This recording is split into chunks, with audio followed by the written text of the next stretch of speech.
Punjabi radio USA लेके आया है ताई फिनो दियां तत्तियां।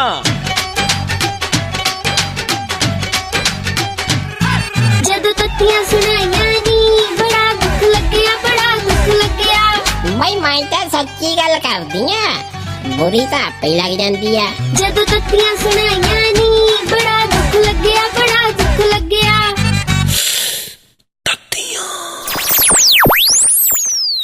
ओ काका ਉਹ ਇਧਰੋਂ ਕਰਾ ਥੋੜਾ ਜਿਹਾ ਸਾਫ। ਅੱਛਾ ਸਵੱਛ ਭਾਰਤ ਮੁਹਿੰਮ ਉਹ ਤੂੰ ਇੱਧਰ ਕਰ। हाँ जी हाँ जी सरपंच साहब। ਉਹ ਨਾਲੋਂ ਕਰਦੇ ਆ।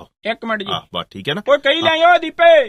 ਇੱਥੋਂ ਚੱਕ ਦਿਓ मैं सरपंच वे ना वा तू कित्थे तुड़िया फिरदा बनता है नहीं समझ लगी। चिट्टा तू कुर्ता पजामा पाया, मुच्छां नूं बाहर फिसकोल आई है। ਨਾ ਫਿਸਕੋ ਲਾਈ ਆ ਦੱਸਣ ਡੇ ਮੈਨੂੰ। ਮੇਰੀ ਤੂੰ ਇਹਨੂੰ ਕਿੱਧਰ ਲਈ ਫਿਰਦੀ ਆ? ਉਹ ਇੱਥੇ ਤੇ ਅਸੀਂ ਕਰਨ ਡਿਆ ਸਵੱਛ ਭਾਰਤ ਮੁਹਿੰਮ ਨਹੀਂ, ਅਸੀਂ ਸਫਾਈ ਕਰਨ ਡਿਆ ਪਿੰਡ ਦੀ। मैं सफाई कर दिया ते सफाई वाले कपड़े ते पहला कुर्ते तेरे नूं ते एक वट नहीं पिया है ना कई फड़ हां लिया रा पमीरिया गोए दा बाल्टा फड़ा कुड़े सरपंच दे सिर ते रखा। ਤਾਈ ਥੋੜਾ ਜਿਹਾ ਸਾਈਡ ਤੇ ਹੋ। ਆ ਜਾਓ ਭਾਜੀ ਆ ਜਾਓ, ਫੋਟੋ ਲੱਗੀ ਹੁਣ। ਹਾਂ ਵੀ ਕਾਕਾ ਇਧਰੋਂ ਲਈਆਂ ਫੋਟੋ ਜਰਾ। ਹੈ ਆ ਜਾ ਇਹ ਇੱਥੇ ਆ ਜਾ। ਉਹ ਕਾਕਾ ਇਹ ਸਾਰੀਆਂ ਅਖਬਾਰਾਂ ਸਵੇਰੇ ਪਹੁੰਚਣੀ ਚਾਹੀਦੀ ਆ, ਫੋਟੋ ਦੇਖਣੀ ਆ ਮੈਂ।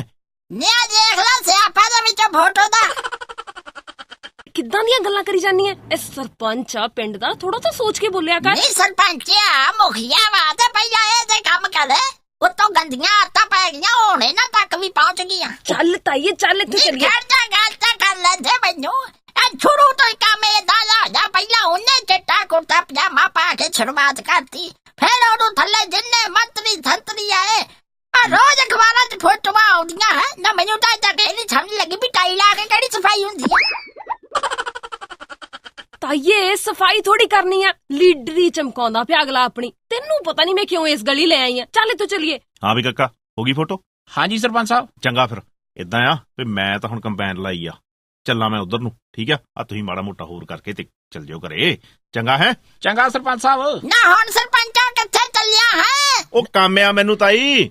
ਨਾ ਤਾਂ ਆਹ ਕੰਮ ਨਹੀਂ ਜਿਹੜਾ ਰੂੜੀ ਛੋ ਗਿਆ। ਫੋਟੋਆਂ ਲਵਾ ਕੇ ਗਾ ਤੁਰਦਾ ਬਣਿਆ ਲੀਡਰ ਬਣੇ ਆ ਪਿੰਡ ਦੇ। ਉਹਦਾ ਸਵੱਛ ਭਾਰਤ ਨੇ ਏਦਾਂ ਨਹੀਂ ਸਵੱਛ ਹੋਣਾ ਭਾਰਤ। ਪਹਿਲਾਂ ਆਪਣਾ ਦਿਮਾਗ ਸਵੱਛ ਕਰੋ। ਤਾਈਏ ਕੀ ਕਰੀ ਜਾਨੀ ਆ? ਚੱਲ ਆ ਚੱਲੀਏ। ਨਹੀਂ ਗੱਲ ਤਾਂ ਸੁਣ ਲਾ ਮੇਰੀ, ਮੈਂ ਕੋ ਗਲਤ ਕਹੀ ਨਹੀਂ ਦੱਸ ਹੱਦ ਹੋ ਗਈ ਆ। ਇਹਦੀ ਗਲੀ ਜਾ ਕੇ ਵੇਖ ਲੈ ਸਰਪੰਚ ਦੇ ਹੈ ਮੱਖੀਆਂ ਜਿਹੜਾ ਮੱਛਰ ਹੋ।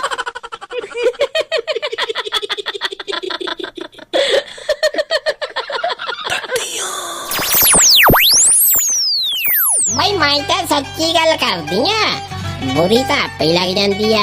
जदों तत्तियां सुनाइयां नी बड़ा दुख लग्या।